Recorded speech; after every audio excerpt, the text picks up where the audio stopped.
Dogman is one of DreamWorks' most hilarious films, and that's no joke. The humor is on par with the Shrek movies, if not even better. Are you ready to check out the funniest moments in Dogman? Be careful, you might laugh so hard you start coughing. Dogman! The scene where Petey tries to sell his own son is pretty sad. Still, the dialogue between Lil Petey and the buck-toothed lady who wanted to buy him will crack anyone up. The woman treats Lil Petey like a real kitten and says she'll name him Snowball, which would only make sense if his fur were white instead of orange. Lil Petey, on the other hand, acts like a total troublemaker and says he'll call her Poophead. I'm not sure what was funnier, him saying something so absurd out of nowhere or the way she jumped when she heard the kitten talk. But we can all agree that Lil Petey's nickname actually makes more sense. Her hair is brown just like poop.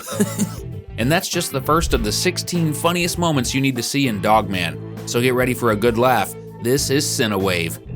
We all know that Lil Petey always causes trouble, even when he doesn't mean to. But the first Lil Petey related mess happened before he was even born, and it was entirely his dad's fault. Petey just wanted to create a clone to use as his henchman, but he made the brilliant decision to use a cloning machine, bought online of course, without finishing the instructions first.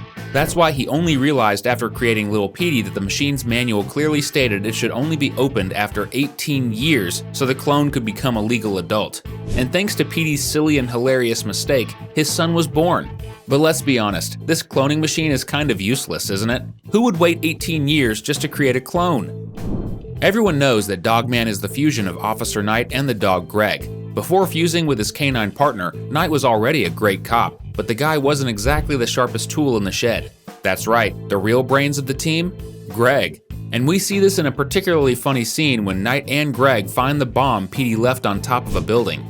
Knight yells at the chief to evacuate the area, but that's when the chief casually reveals that the building is an abandoned warehouse, meaning there's no one inside. But for some inexplicable reason, Knight just can't seem to grasp that and keeps begging him to clear the area. It's crazy to think he actually got smarter after turning into Dogman. But that wasn't even Knight's dumbest moment. That honor goes to the time he tried to defuse the bomb and had the brilliant idea of asking Greg whether he should cut the green wire or the red one, trusting the dog's intelligence. The problem? Dogs are colorblind. They don't see the colors the way we do. So Greg pointed to the green wire, thinking it was red. And well, we all know how that turned out. At least Knight's incompetence gave us Dogman and some solid laughs. If Knight were the only dumb cop, that would be one thing. But the problem is that all the officers, and even the civilians, of OK City don't seem to be very bright. Otherwise, someone would have figured out where Petey's hideout is by now. It's impossible not to laugh when they reveal where the cat is hiding because the building has a massive sign that says Petey's Secret Laboratory. Not only that, but there are 3 other ridiculously obvious signs. Look, it's here, and but shh. Yet somehow, neither the police nor journalists like Sarah Hadoff can figure out where Petey lives. Or maybe everyone in town knows and just agreed to stay quiet because one of the signs tells them to. Dogman is a master at mixing humor with social commentary that only adults really catch. And we can't forget the scene where the mayor chews out the chief, which is a perfect example of that. Because when the chief says that Petey keeps escaping from cat jail since the prison isn't doing its job, the mayor takes offense and snaps back. Are you saying my brother isn't a good warden? She just casually admits that she hired her own brother as the warden of cat jail, and even the chief looks confused when she says it. After all, hiring family members for public office is nepotism, which is illegal in most countries. This kind of sharp satirical humor has basically become DreamWorks' signature style. And if you love the unique comedy of this studio too, drop a hashtag humor in the comments. The dark humor doesn't stop there. Right after being created by the cloning machine, Little Petey made it clear that he wanted to work alongside his dad. That's when Petey explains that he's an evil villain, and because of that, he's a miserable person with no friends. But instead of thinking that's a bad thing, Lil Petey just loves the idea and says he wants to be miserable too. Honestly, if we were all a little more like Lil Petey, maybe we'd never be sad. But Lil Petey's enthusiasm only helps him because his dad goes through a lot because of him. Especially when they go on a criminal mission together, since the little cat keeps getting in Petey's way while trying to help him. What makes this scene so hilarious is when Petey asks what he's doing, and little Petey proudly responds, "I'm being miserable." Yeah, someone clearly didn't understand what miserable means. Dogman might be the best cop out there, but his dog instincts sometimes cause more trouble than they're worth. You can see that when he's supposed to watch the security cameras at the Super Science Center, but he gets distracted when the chief messes with a rubber duck, just to test him. But the funniest part of this scene is a little detail that not everyone noticed. The moment Dogman turns away, Petey appears on the monitors breaking into the Super Science Center. If the chief hadn't been messing around, Dogman probably would have caught Petey in the act, and the villain would never have gotten the chance to steal Flippy the Fish's body. Speaking of the chief, did you know he's been hiding a little secret from us? Seriously, he has a huge underground base right beneath his office at the police station. But if we're bringing it up here, you already know there's something hilarious about this secret hideout. The truth is, the whole hideout exists for just one item. If you're thinking it's some kind of rare treasure or a super powerful secret weapon, I'm sorry to disappoint you. The item is actually a pair of binoculars, a really tiny pair by the way. Actually, the binoculars aren't even in the hideout. The chief just walks around the entire underground base only to exit through another secret door, and then grabs the binoculars from his desk drawer. Even Dogman looked disappointed after discovering the big secret behind the chief's hideout, especially since he already carries around binoculars that are way bigger and more useful. Since we're on the topic of the chief, did you know that in the books, his true love is Nurse Lady? They even get married and everything. But things are a little different in DreamWorks' movie, and we only find out because of a joke that happens during an argument between him and Sarah Hadoff, the world's greatest reporter. In the middle of the argument, he just blurts out, without realizing it, that he's secretly in love with her.